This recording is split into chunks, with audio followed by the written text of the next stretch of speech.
Fast and long range. Why Russia loves the MiG-31 fighter jet. As they lacked the range and speed to intercept to rapidly climb and intercept supersonic American bombers, who were expected to zoom over the Arctic to drop bombs on the Soviet Union. As a result, a specialized class of aircraft was created for this purpose.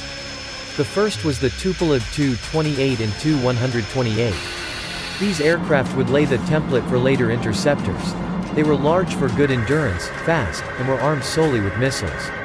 This design was obsolete from the time it entered service in the 1960s, as the B-58 Hustler that was in service at the time could outpace it. However, the MiG-25 Foxbat was also in development at the time. This aircraft would go on to become the definitive interceptor of the VPVO. Blisteringly fast and armed with the massive R-40 air-to-air missiles, the Foxbat stood ready to defend the Soviet Union's borders against all threats. Its airframe also saw adaptation into more tactical roles. Photo reconnaissance and strike versions of the MiG-25 were created for the Soviet Air Force, VVS.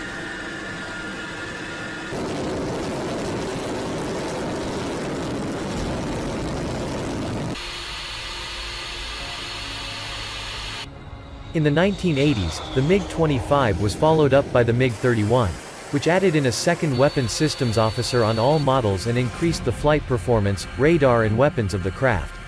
Early versions also featured a cannon, but this was quickly deleted once it was determined that such extras were not necessary on a pure interceptor. Nowadays the MiG-31 is chosen as the primary carrier aircraft for the Kinzhal hypersonic missile.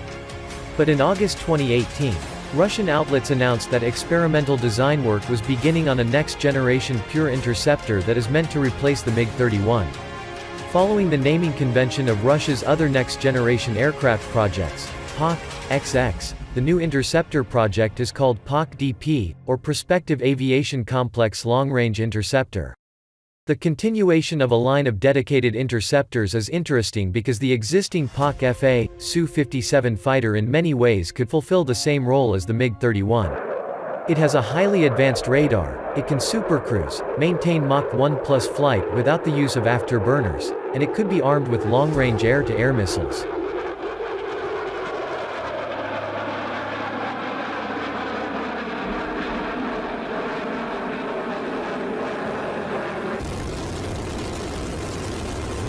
While the range is less than a MiG-31, air-to-air refueling can make up the gap.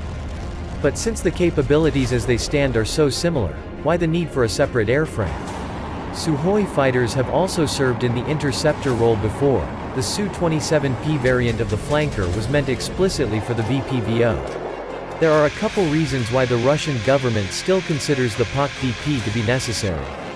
The first is that the PAK-DP might build off the multi-role nature of the earlier MiG-31 and MiG-25 conversions.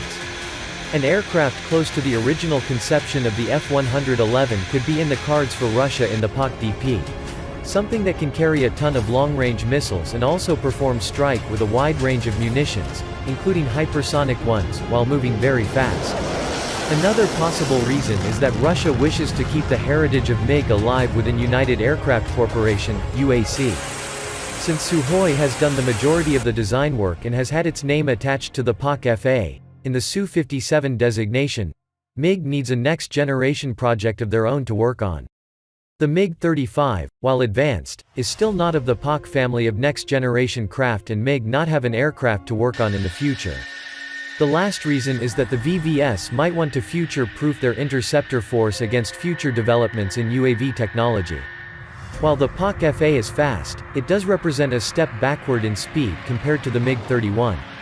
While the SR-71 Blackbird is retired, UAVs incorporating some of its technology may come online in the future. Russia might need a plane that can really push the limits of speed to intercept them and keep its airspace safe.